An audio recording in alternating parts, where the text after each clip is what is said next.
برادران ملت اسلامیہ، السلام علیکم ورحمۃ اللہ وبرکاتہ۔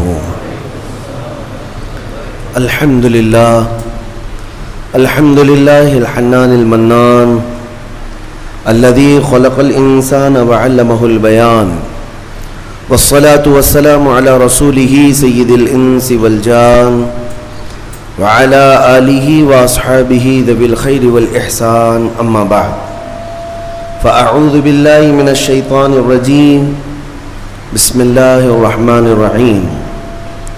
یا ایتها النفس المطمئنہ ارجعی الی ربک راضیۃ مرضیہ فادخلی فی عبادی وادخلی جنتی، صدق اللہ مولانا العظیم۔ بارگاہ رسالت معاذ صلی اللہ تعالی علیہ وسلم میں درود پاک کا ہدیہ پیش کریں۔ اللہم صلی علی سیدنا و مولانا محمد معدن الجود والکرم وآلہ واصحابہ الکرام وابنہ الکریم وبارک وسلم صلاة دائمة سرمدا ابدا۔ عزیزان گرامی وقار، رمضان المبارک کا پہلا جمعہ ہے۔ اللہ عز و جل اس کی سعادتیں، اس کی برکتیں ہم سب کو نصیب فرمائے۔ رمضان کے آتے ہی ہر مومن کا ایک ریہرسل شروع ہوتا ہے، ایک تربیت کا خاص وقت ہے رمضان، کیونکہ قرآن میں رب تعالیٰ نے فرمایا یا ایھا الذین آمنوا کتب علیکم الصیام کما کتب علی الذین من قبلکم لعلکم تتقون، اے ایمان والو تم پر روزے فرض کیے گئے جیسے کہ پہلے والوں پر بھی فرض کیے گئے تھے۔ وجہ کیا ہے؟ لعلکم تتقون، تاکہ تمہیں پرہیزگاری حاصل ہو، تاکہ تم تقوی والے ہو جاؤ۔ تقوی اور پرہیزگاری یہ اتنی ضروری ہے تمہارے لیے کہ جس کے لیے ایک مہینہ پوری تمہاری تربیت کرائی جا رہی ہے۔ یہ تقوی کیا چیز ہے؟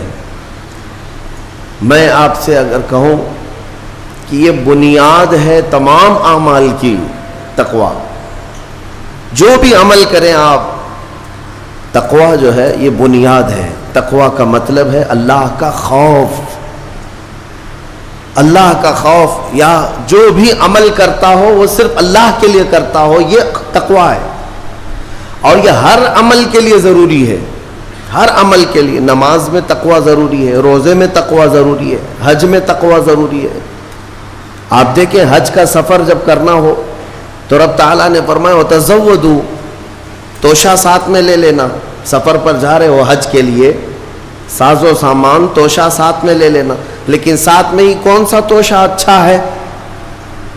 یعنی روٹی، سالن، چاول یہ توشہ، کپڑے لتے، حاجات یہ توشہ؟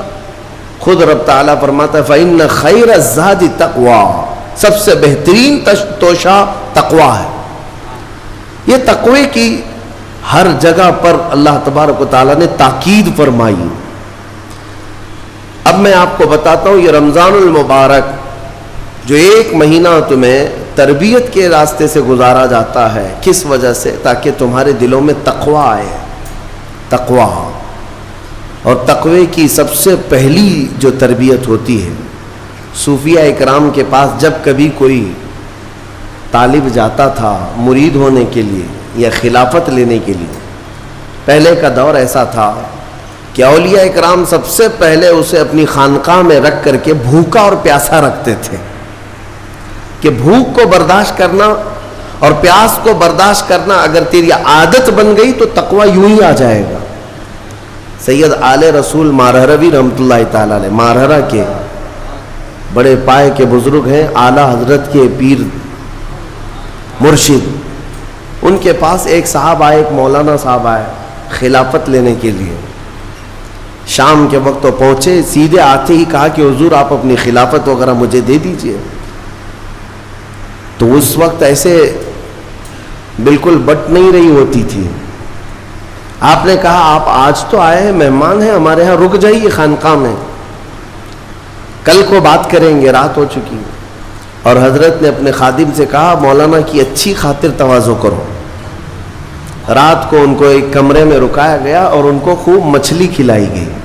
حضرت کا حکم تھا کہ انہیں مچھلی پیٹ بھر کر کے کھلائیں لیکن پانی مت دینا.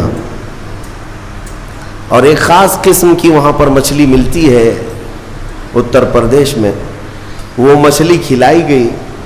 جب پیٹ بھر کر کے مولانا صاحب نے مچھلی کھائی تو خادم صاحب نے باہر سے دروازہ بند کر لیا، کمرے میں انہیں اندر چھوڑ کر باہر چلے گئے. وہ اندر سے پکارتے رہے پانی تو دے دیجئے، کھانا کھا لیا پانی تو دے دیجئے. کوئی سننے والا ہی نہیں تھا. وہ پانی کرتے کرتے کرتے اندر سے چیختے رہے، چلاتے رہے. اور پھر جو ہے ان کی آنکھیں بڑی ہو گئی تھی پیاس کی شدت کی وجہ سے. ظاہر سی بات ہے مچھلی کے بعد بہت تیز پیاس لگتی ہے، کیونکہ مچھلی باہر بھی پانی میں رہتی ہے، اندر بھی اسے پانی کی ضرورت ہوتی ہے.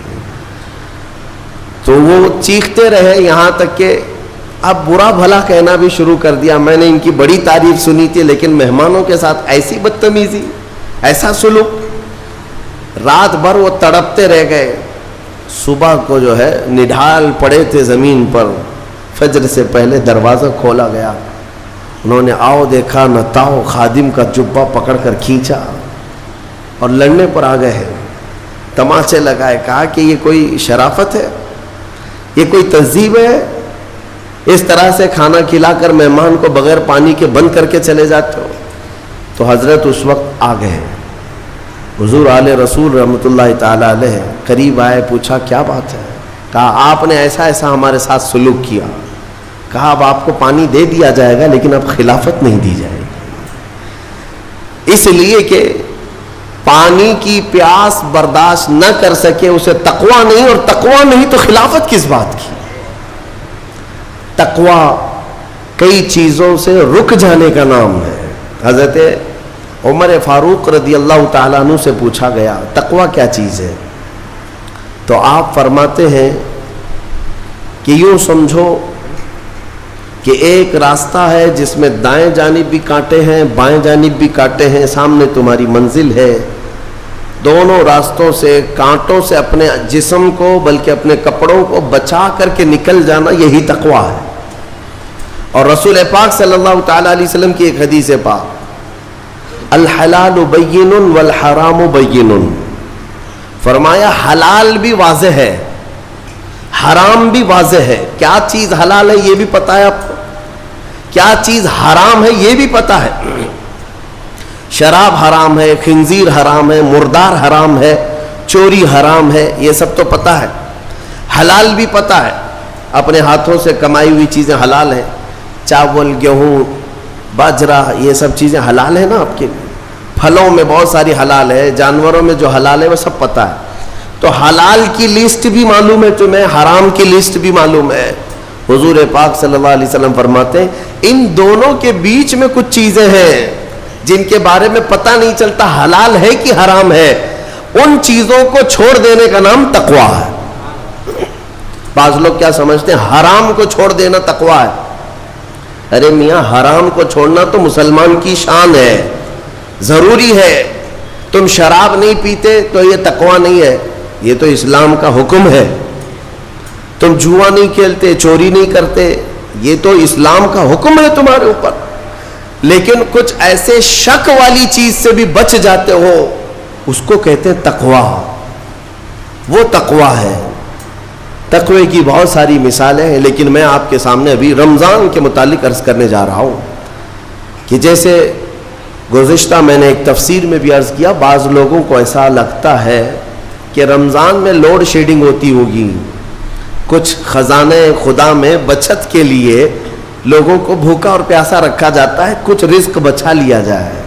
نادانو، اللہ رب العزت جو پوری کائنات کا رزاق حقیقی ہے اسے کسی چیز کی کمی نہیں ہے. یہ روزے جو فرض کیے گئے خزانے میں بچت کے لیے نہیں بلکہ ہمارے جسموں کی اور ہماری روحوں کی اصلاح کے لیے، ہماری روحوں کی اصلاح اور جسموں کی اصلاح کے لیے ہمیں تقویٰ ملے.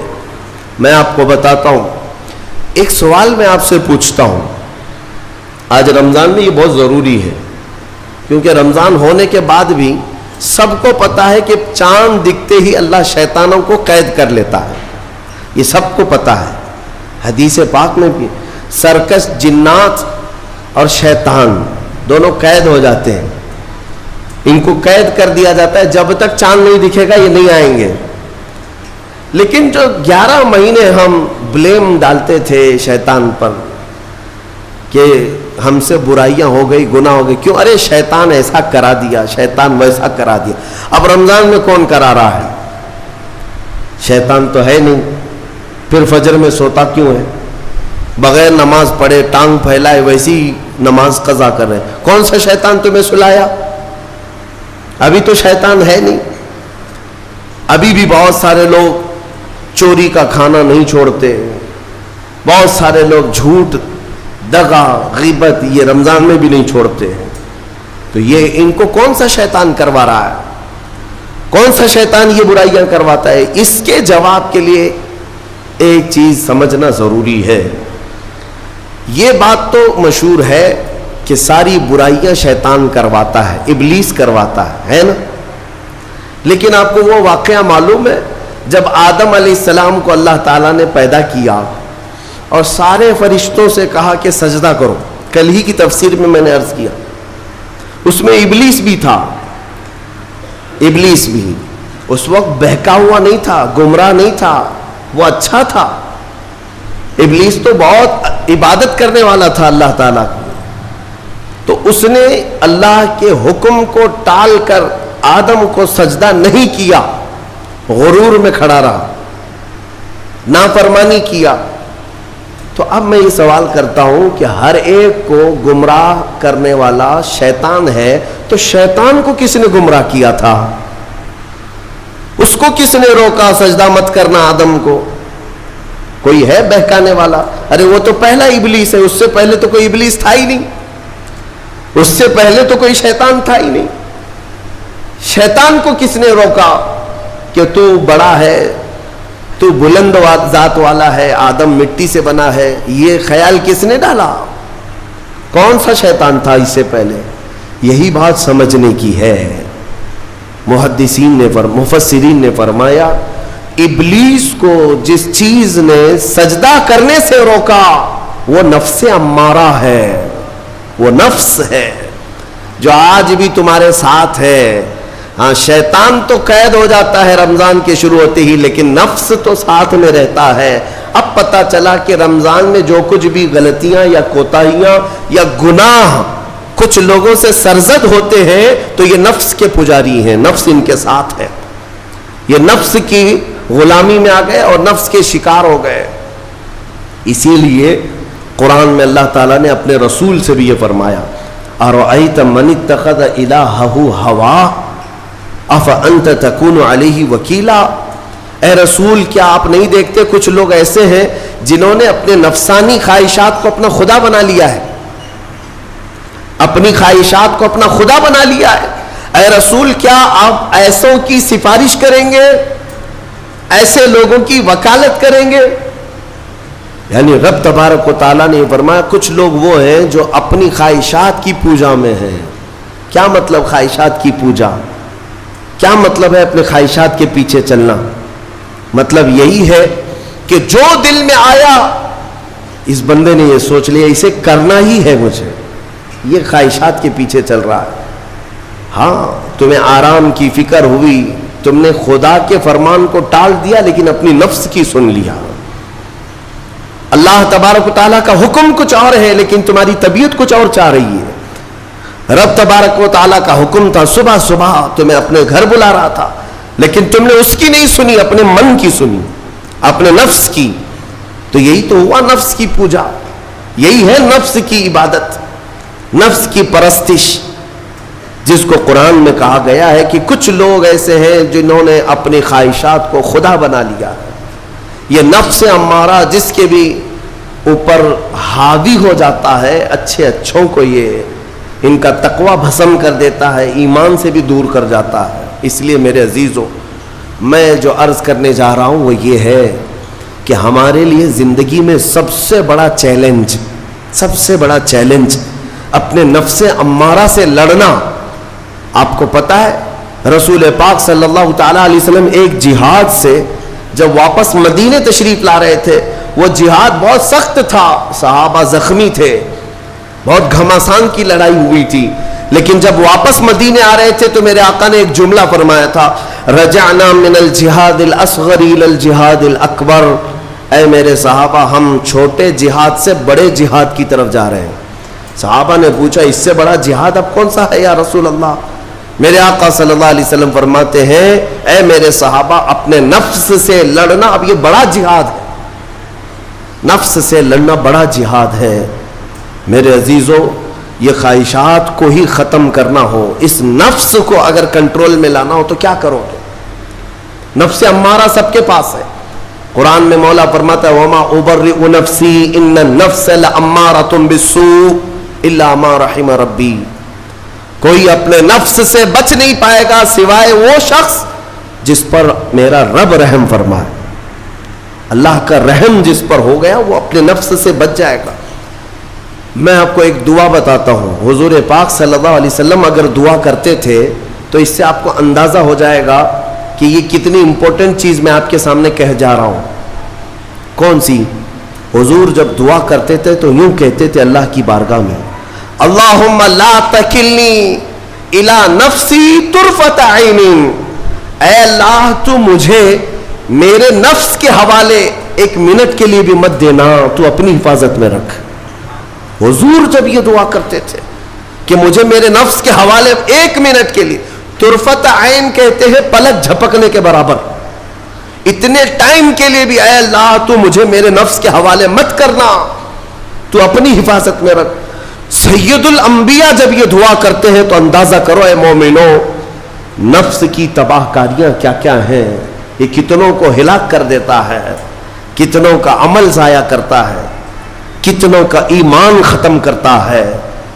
اب میں جو بات کہہ رہا ہوں وہ یہ توجہ سے سنو، یہ نفس امارہ جس نے شیطان کو بھی گمراہ کیا، شیطان کو بھی بہکا دیا، یہ نفس آدم کو سجدہ نہ کرنے کا جو غرور پیدا کیا یہی نفس امارہ تھا۔ اس نفس امارہ کو اگر کوئی کنٹرول کرا سکتا ہے تو وہ ماہ رمضان المبارک ہے۔ بس یہی ہے رمضان کی فضیلت۔ رمضان المبارک اس لیے تمہیں دیا گیا کہ بڑی بڑی طاقتیں تمہارے نفس کو قابو میں نہیں کر پائیں گی، لیکن رمضان کے روزے تمہیں کنٹرول میں لے آئیں گے، کنٹرول میں لائیں گے۔ اب سمجھ میں آیا کہ روزے کیوں رکھائے جا رہے ہیں؟ ارے گرمیوں کی شدت ہے، ادھر حلق سوکھا جا رہا ہے، پیٹ پیٹ سے لگ جاتا ہے۔ ان لوگوں کو پوچھو روزہ کیسا ہوتا ہے جو مزدوری کرتے ہیں، ان لوگوں سے پوچھو جو دن بھر کام کاج کرتے ہیں۔ میرے عزیزوں، روزے رکھنے کے بعد کیا رب تبارک و تعالی کسی کو اس کی طاقت سے زیادہ تکلیف دینا چاہتا ہے؟ نہیں میرے عزیزوں، وہ رحمان ہے۔ اس نے جب تمہیں ماں کے پیٹ میں 9 مہینے رزق دیا تو کیا کائنات میں نہیں دے گا؟ تمہیں ماں کے پیٹ میں بھی رزق دیتا رہا۔ تم جب دنیا میں آئے تمہارے ماں کے سینے میں خون سے دودھ کس نے بنایا؟ تمہارے رزق کا انتظام کرنے والا وہ خدا اگر تمہیں حکم دیتا ہے کہ صبح سے لے کر شام تک بھوکے رہو تو یہ اس کا ظلم نہیں بلکہ یہ عین کرم ہے، اللہ تبارک و تعالیٰ کا رحم ہے تم پر کہ وہ مولا ہماری اصلاح چاہتا ہے کہ ہمارے اندر تقوی آ جائے، جسم میں بھی اور روح میں بھی۔ اب ایک اور بات میں آپ کو بتا دوں، میں نے ایک بات پڑھی تھی نفس کے متعلق، یہ نفس امارہ، اسی لیے امام غزالی رحمۃ اللہ تعالی علیہ نے فرمایا اللہ کی جو مخلوق ہے وہ 3 طرح کی ہے، ایک فرشتے، دوسرے انسان، تیسرے جانور۔ یہ 3 الگ الگ قسم کی مخلوق ہیں کیونکہ اللہ تعالیٰ نے تینوں کو جو چیزیں دی ہیں ان میں فرق ہے۔ فرشتوں کو اللہ نے عقل دیا ہے، نفس نہیں ہے۔ نفس، شہوت، برائی کرنے کی خواہش فرشتوں کے اندر ہے ہی نہیں، وہ سوچ بھی نہیں سکتے برائی کرنے کا۔ فرشتوں کو اللہ نے عقل دیا ہے اور عقل عزت والی چیز ہے، اور جانوروں کو اللہ نے نفس دیا ہے، عقل نہیں، عقل والے نہیں ہیں جانور، عقل والے نہیں، لیکن نفس ہے، شہوت ہے، شہوت بھی ہے نفس بھی۔ لیکن انسان ایک ایسی مخلوق ہے جسے اللہ نے عقل بھی دیا ہے، نفس بھی دیا۔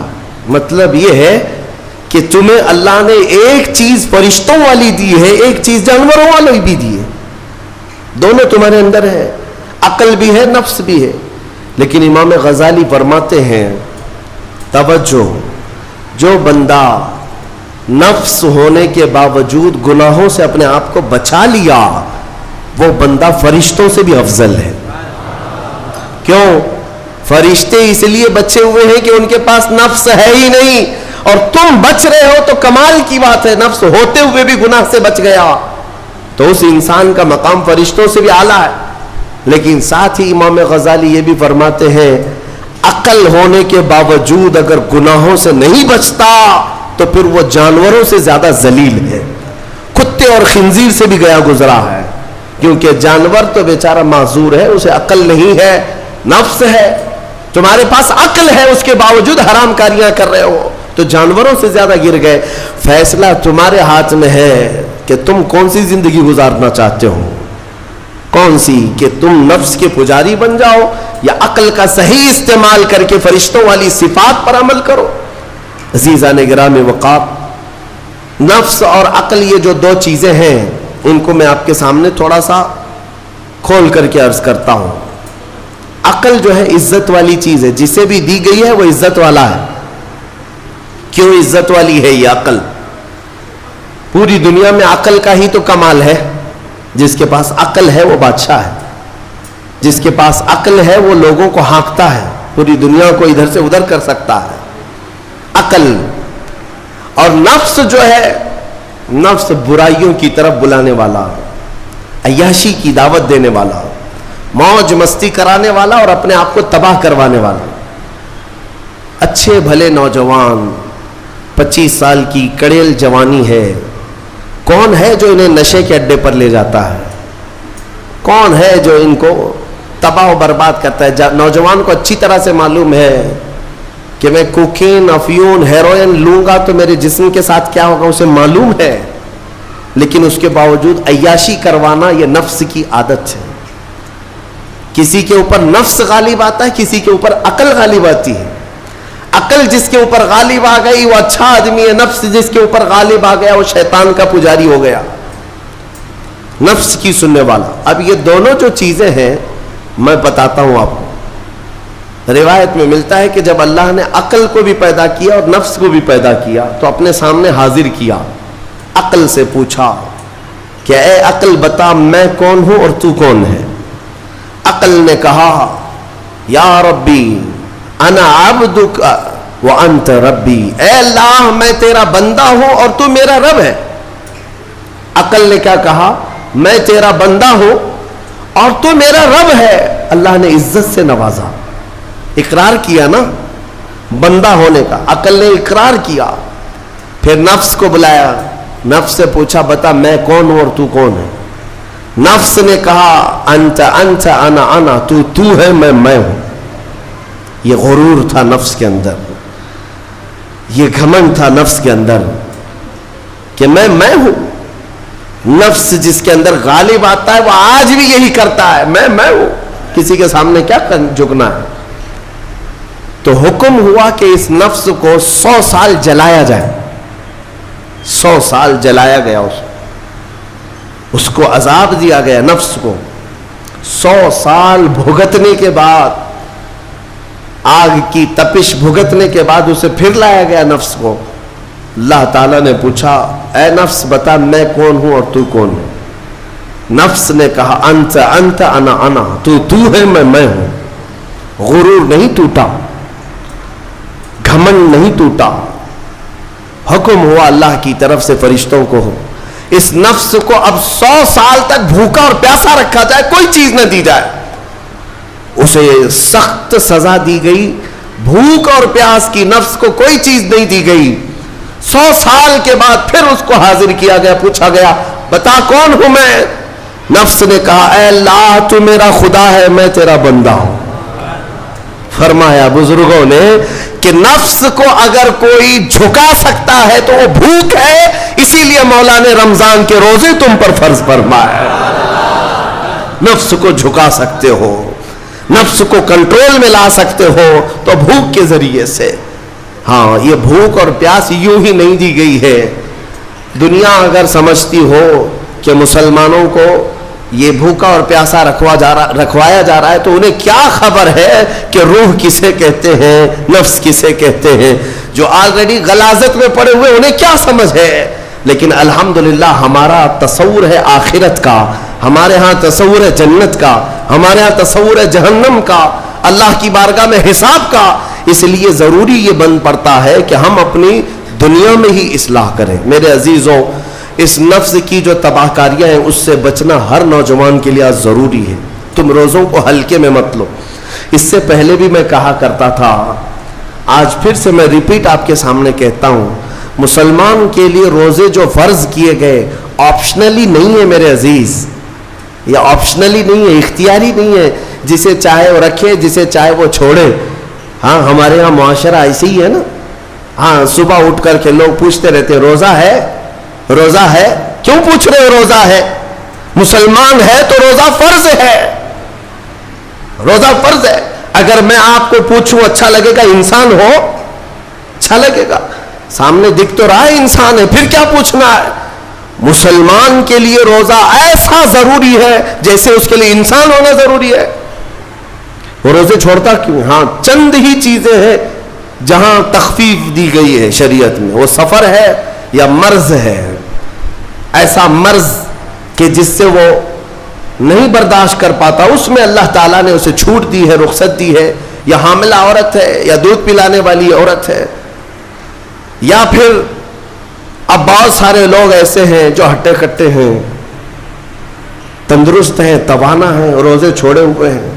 میرے عزیز, سب ہونے کے بعد اگر روزہ چھوڑنے کی کسی کو رخصت ہے نا, تو صرف ان عورتوں کو جن کی ماہواری آتی ہے مہینے میں یا بچے کے بعد, حیض و نفاس والی عورتوں کے لیے روزہ نہیں ہے.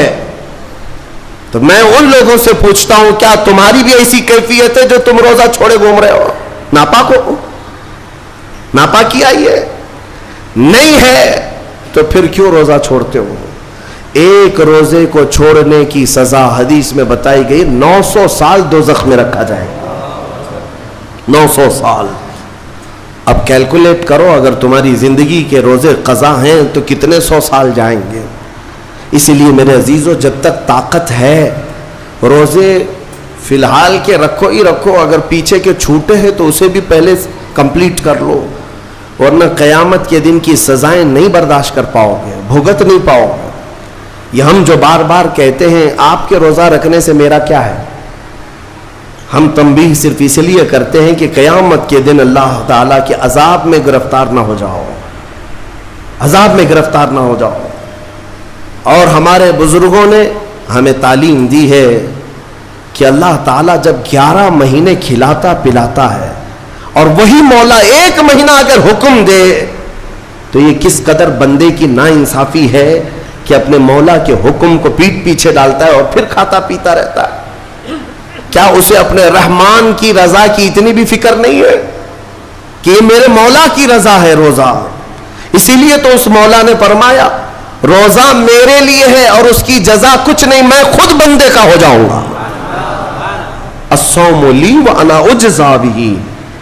اور ایک حدیث میں عجزی بھی پڑھا گیا, یعنی روزہ میرے لیے ہے اور میں ہی اس کی جزا ہوں, میں ہی اس کی جزا ہوں. مطلب یہ ہے کہ دوسرے اعمال کی جزا میں جنت ہے, محلات ہے, الگ الگ ثواب ہے, لیکن روزے کے متعلق مولا نے فرمایا میں خود ہی اس کی جزا ہوں. تجھ سے تجھی کو مانگ کر مانگ لی ساری کائنات, جس کا خدا ہو گیا اس کی ساری کائنات. میرے عزیزوں, اللہ تبارک و تعالیٰ اگر کسی بندے کا ہے تو پھر اس کے کیا کہنے. اچھا, ایک اور اس میں حکمت یہ ہے, روزہ جو رکھا جاتا ہے یہ بندے اور اللہ کے بیچ کا راز ہے, دوسرے کسی کو پتہ نہیں. میرا روزہ آپ کو نہیں معلوم, آپ کا روزہ مجھے نہیں معلوم. چہرہ دیکھ کر کے کچھ بھی کہا جا سکتا ہے. ہاں, چہرہ دیکھ کر کسی کا روزہ پتہ چلے گا. آپ کل سحری کر کے نیت کر کے روزے سے آئے ہیں, کسی کی پیشانی پہ تو لکھا نہیں ہے کہ یہ روزے دار ہے. آپ نے کہا آپ نے مان لیا, لیکن حقیقت کیا ہے یہ تم جانو گے, اللہ ہی جانے. بہت سارے تمہارے پاس موقع ایسے آتے ہیں جب ایک ایک گھونٹ نگل سکتے ہو, وضو کے بیچ میں, غسل کے بیچ میں, جب کوئی نہ دیکھ رہا ہو تب چٹکیاں لے کر اندر ڈال سکتے ہو, کوئی نہ دیکھ رہا ہو. لیکن بندے اور مولا کے درمیان کا ایک راز ہے روزہ. اسی وجہ سے ایک حدیث میں ملتا ہے قیامت کے دن جب ایمان والوں کو جمع کیا جائے گا اور جن کی بخشش ہو جائے گی, تو ان میں ایک جماعت ایسی ہوگی جو جنت کی طرف اڑتے ہوئے جا رہے ہوں گے اور جنت میں پہنچ جائیں گے, کسی کو نظر نہیں آئیں گے, بہت تیزی سے وہ جنت پہنچ چکے ہوں گے. باب الریان ایک دروازہ ہے جو صرف روزے داروں کے لیے, جن کے روزے اللہ کی بارگاہ میں پسند آ گئے, وہ دروازہ صرف ان کے لیے. وہاں پہنچ چکے ہوں گے, بہت سارے اہل اللہ, بڑے بڑے مقامات والے وہاں موجود ہوں گے. پوچھیں گے تم کہاں سے آئے, کون سے راستے سے آئے؟ نہ وہاں نظر آئے نہ راستے میں نظر آئے, یہاں کیسے پہنچے؟ تو وہ کہیں گے کہ اللہ تبارک و تعالیٰ نے ہمیں روزوں کی وجہ سے یہ مقام دیا.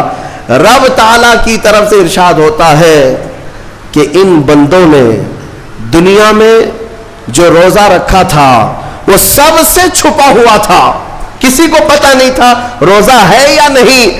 اس لیے جب میں نے ان کے روزے قبول کیے تو سب سے چھپا کر انہیں جنت کی طرف بھیج دیا. وہاں پر بھی یہ جزا دی گئی.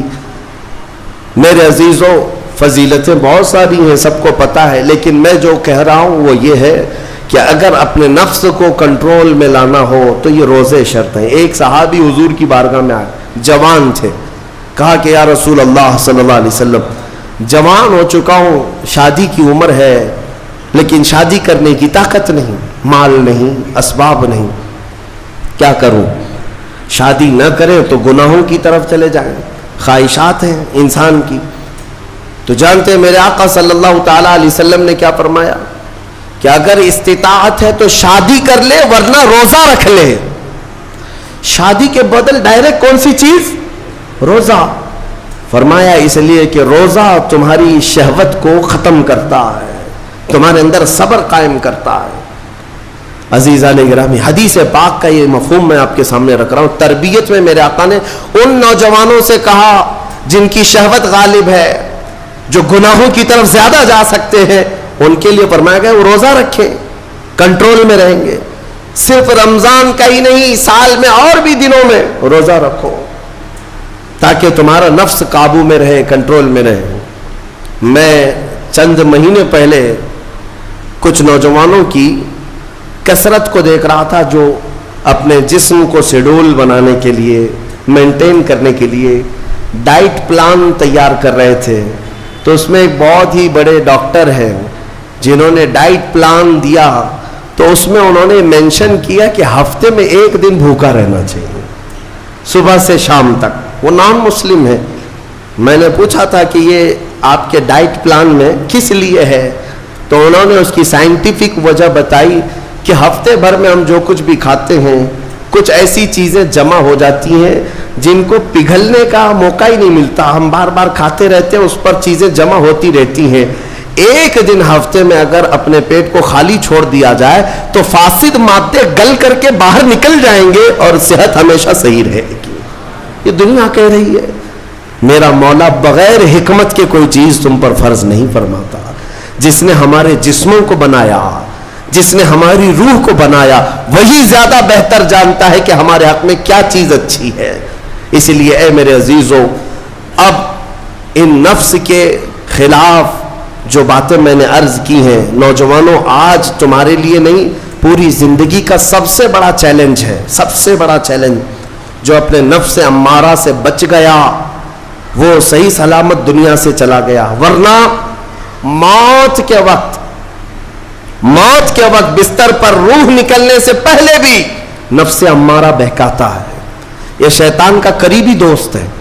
یہ دونوں کی سانٹھ گانٹھ ہے, نفس کی اور شیطان کی دوستی بہت گہری ہے, بہت گہری ہے.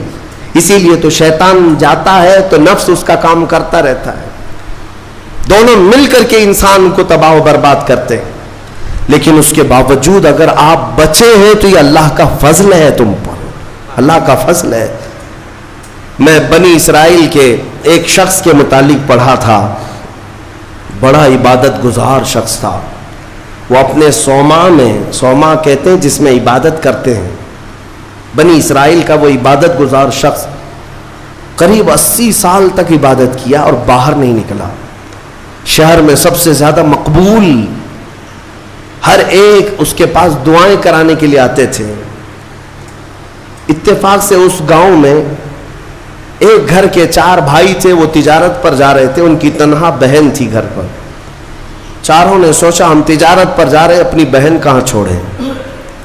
تو چاروں نے کئی لوگوں سے مشورہ کیا اور بزرگوں سے بات چیت ہوئی تو کہا کہ وہ عابد جو شب زندہ دار ہیں، رات بھر عبادت کرتے ہیں، ان کی نگرانی میں چھوڑ کر، ان کی کفالت میں چھوڑ کر چلے جاتے. وہ چاروں آئے اور اپنی تجارت کا سفر بتایا اور کہا کہ ہماری بہن گھر پہ رہے گی، بس آپ دیکھ بھال کریں. اور وہ تجارت پر چلے گئے. یہ بہت ہی عبادت گزار شخص ہے بنی اسرائیل کا، بہت عبادت گزار. چند دن گزرے تھے کہ نفس نے یہ باتیں باہر لانی شروع کی کہ پتہ نہیں وہ خاتون اندر اکیلی کیا کرتی ہوگی، بھائی بھی نہیں، ماں باپ بھی نہیں. پھر شیطان آیا، کہا ارے کچھ تو خیال کرو، تمہارے پاس امانت دے کر گئے ہیں اس کے بھائی، تم اس سے خیر خیریت بھی نہیں پوچھتے. آپ نہ جانا اس کے پاس، محض آپ اپنی چوکھٹ سے تو اسے آواز دے کر کے پوچھ لیں کیا چل رہا ہے اس کے گھر میں. تو اس عابد نے اپنے صوما کی چوکھٹ پر آ کر اس خاتون کو آواز دی. وہ خاتون اپنے گھر کے باہر آئی، چوکھٹ پر وہ کھڑی رہی. پوچھا کیسی چل رہی ہے، خیریت ہے، طبیعت اچھی ہے. بات چیت ہوئی، اس کے بعد چلے گئے. یہ پہلی بات چیت تھی جس کے بعد اس عابد کے دل میں بات کرنے کا جذبہ اور بڑھ گیا، خواہش اور بڑھ گئی. عورت سے بات کرنے کو آج نوجوان یہ سمجھتے ہیں یہ تو فرینڈلی ہے، ہم تو ایسی دوستی میں کر رہے ہیں. تمہیں پتا ہے یہ بہانے ہیں دوستی اور فرینڈ شپ کے، یہ سب نفس امارہ کی تباہیاں ہیں جو تمہارے دل میں بار بار شہوت پیدا کرتا ہے. اب اس 80 سالہ عبادت گزار شخص کا حال یہ تھا. دوسرے دن صبح پھر سے باہر چوکھٹ پہ آیا، اس خاتون کو بلایا بات چیت کے لیے. وہ پھر بات چیت کرنے لگی، ادھر سے بھی بات ادھر سے بھی بات. چند دن گزرے کہ اب گھنٹوں بات ہونے لگی، خیر خیریت چھوڑو، گھنٹوں بات ہونے لگی. عبادت میں بھی فرق پڑ گیا. ایک خاتون کی طرف، ایک عورت کی طرف دل کا میلان بڑھتا چلا گیا. یہ نفس ہے، نفس ہے. جہاں پیٹرول ہو اور پھر آگ ہو، ایسا نہیں ہو سکتا کہ دونوں میں ایک بھی ادھر سے ادھر ہو جائے تو آگ نہیں لگے گی، بھڑکے گی نہیں. میرے عزیزو، اس کے بعد کئی دن ایسے ہونے کے بعد شیطان ایک بزرگ کی شکل میں آ کر اس عابد سے کہا کیا کھڑے کھڑے بات کرتے ہو، اس کے گھر جاؤ، بیٹھو، تسلی دو اس کو. یہ عابد اپنے صوما سے 80 سال بعد باہر نکلا تھا اور اس خاتون کے گھر گئے اور کھانا پینا ساتھ ہوتے ہوتے یہ نوبت یہاں آئی کہ زنا کر لیا. 80 سالہ عبادت گزار شخص زنا جیسی نحوست میں مبتلا ہو گیا، منہ کالا کر لیا. اب اس کے بعد اپنے صوما واپس آیا. اس کو تو ایسا لگا کہ میں تو مزے میں ہوں، بھائی بھی نہیں ہے اس کے، کوئی نہیں ہے. لیکن اس عورت کا حمل ٹھہرا، وہ حاملہ ہو گئی. اب اس کو ڈر لگا کہ اس کا حمل ہو گیا، کیا کیا جائے. نفس بھڑکاتا رہا، شیطان بھی ساتھ دیتا رہا. شیطان آیا اور اس نے کہا کہ ایک کام کرو، اس کا گلا گھونٹ کر مار ڈالو ورنہ تمہاری بدنامی ہوگی. یہ عابد اس کے گھر گیا، رات کو اس کے ساتھ تنہائی پا کر کے اس کا گلا گھونٹ دیا اور عورت کو ختم کر دیا. قتل دوسرا گناہ. اور اس کے بعد اسی گھر میں گڑھا کھود کر کے دفن کیا. چوری کو چھپانا پھر سے گناہ. زمین کو صاف کر دیا. واپس اپنی عبادت گاہ میں آیا. جب وہ بھائی اس کی تجارت سے واپس آئے، پوچھا ہماری بہن کہاں ہے. تو یہ رونے دھونے لگا. کہا تمہاری بہن بڑی بیمار ہو گئی تھی، علاج کرایا، نہیں بچ سکی، انتقال ہو گیا، قبرستان میں نے دفن کروا دیا. اور جھوٹ موٹ ایک قبر کے پاس لے گیا اور کہا یہ تمہاری بہن کی قبر ہے. بھائی روتے رہے، اپنی تنہا اکلوتی بہن کو یاد کر کے واپس آئے. بات یوں ہی گزر گئی، لیکن نفس کی تباہ کاریاں چھپتی نہیں ہیں. یہ کالے کرتوت کبھی پوشیدہ نہیں رہتے. پھر ابلیس ان 4 بھائیوں کے پاس گیا اور کہا تمہیں پتا ہے تمہاری بہن کہاں ہے؟ کہا وہ تو انتقال ہو گئی، اللہ کو پیاری ہو گئی۔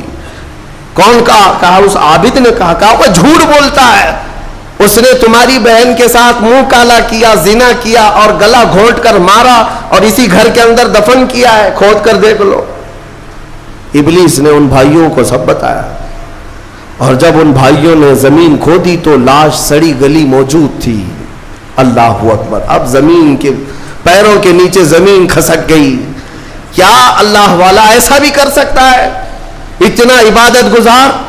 پھر لوگوں کو جمع کیا گیا، سبوں نے دیکھا تو اس کے بعد غصے میں سارے لوگ بپھر گئے اور سب کے سب ٹوٹ پڑے اس سوما پر، اور اسے کھینچ کر کے باہر لایا گیا اور اس سے پوچھا گیا۔ اخیر میں مار توڑ کے بعد اس نے اقرار کر لیا کہ ہاں میں نفس کے دھوکے میں آ گیا تھا، مجھ سے یہ گناہ ہو گیا ہے، غلطی ہو گئی ہے۔ ساری قوم نے مل کر اس کا چہرہ کالا کیا اور اس کو پھانسی پر چڑھایا۔ جب پھانسی پر لٹکانا تھا، دنیا تماشا دیکھ رہی تھی، بچے تالیاں بجا رہے تھے، لوگ پتھر پھینک رہے تھے، لیکن اس وقت بھی سامنے شیطان آیا اور اس کا نفس بھی تھا، یہی نفس امارہ ہے۔ دونوں نے مل کر کے کہا کہ اے عابد، اب بھی تیری حفاظت ہو سکتی ہے، بچ جائے گا تو، اس پوری بلا سے تجھے ہم نکال لیں گے۔ اس نے پوچھا کیسے؟ کہا دیکھ تو جتنی عبادت خدا کی کیا 80 سال، اس خدا نے تجھے کچھ نہیں رکھا، اس حالت تک لے آیا، کاش تو ہماری عبادت کر لیتا، ہمیں خدا مان لیتا تو چٹکی میں تجھے نکال لیتے۔ نفس کی سن لیا اس عابد نے، کہا صحیح بات ہے، اتنے سالوں تک خدا کی عبادت کرتا رہا پھر بھی پھنسا ہوں، کچھ بھی اچھا نہیں ہو رہا ہے میرے ساتھ، ایک غلطی ہوئی اس کی سزا ہی ہو رہی ہے، نفس صحیح کہہ رہا ہے۔ اس نے اپنے نفس کی مانی اور شیطان سے کہا تو ہی میرا خدا ہے، تجھ سے میں سجدہ کروں، مجھے اس بلا سے نکال لے۔ جیسے ہی اس نے یہ کہا، شیطان تالیاں مارتا ہوا چلا کہ میرا کام مکمل ہو گیا، ادھر لوگوں نے اسے پھانسی پر چڑھا دیا۔ ابتدا آنکھوں سے شروع ہوئی، باتوں سے شروع ہوئی اور کفر پر خاتمہ ہوا۔ موت کس بات پر ہوئی؟ کفر پر موت ہوئی۔ لوگ ہلکے میں لیتے ہیں کہ یہ یوں ہی مزے کی زندگیاں ہیں۔ میرے عزیزوں، نفس سے الرٹ رہو، اس نفس نے اچھے اچھوں کا تقوی بھسم کر دیا، کئی لوگوں کی عبادتیں ضائع کر دی، عورت کے فتنے سے، مال کے فتنے سے، حرص لالچ کے ذریعے سے اس نے ایمان کو تباہ کیا ہے۔ اور پھر میں آخر میں یہی کہتا ہوں، اس نفس کو اگر کوئی کنٹرول کر سکتا ہے تو اللہ کا یہ پیارا مہمان رمضان المبارک ہے، یہ رمضان ہے، یہ رمضان ہے جو تمہیں نفس کی غلامی سے آزاد کرائے گا۔ اس سے خوب محبت کرو، خوب محبت کرو، قیامت کے دن ایک شکل میں آئے گا، ایک شکل میں آئے گا، خوبصورت شکل میں آئے گا، خوبصورت شکل میں آئے گا۔ اور حدیث پاک میں ملتا ہے کچھ بندے وہ ہوں گے جن کی سفارش کے لیے رمضان آئے گا، رمضان آئے گا، اور اللہ تعالیٰ رمضان کی اور قرآن کی سفارش کو کبھی رد نہیں فرمائے گا۔ جس کی سفارش میں رمضان آ گیا اس کے لیے جنت میں جانا واجب ہو جائے گا، اور کچھ لوگ وہ ہوں گے جن کے خلاف رمضان کھڑا ہو جائے گا۔ رب تعالیٰ سے کہے گا مولا میں ہر سال اس کے گھر جاتا تھا، یہ مجھے کبھی قدر کی نگاہ سے نہیں دیکھتا، میری عزت نہیں کرتا، میرا احترام نہیں کرتا۔ رمضان کچھ لوگوں کی شکایت کرے گا، وہ بندہ کہتا ہے مولا میں اس کو پہچانتا ہی نہیں، یہ کون نیا آدمی ہے؟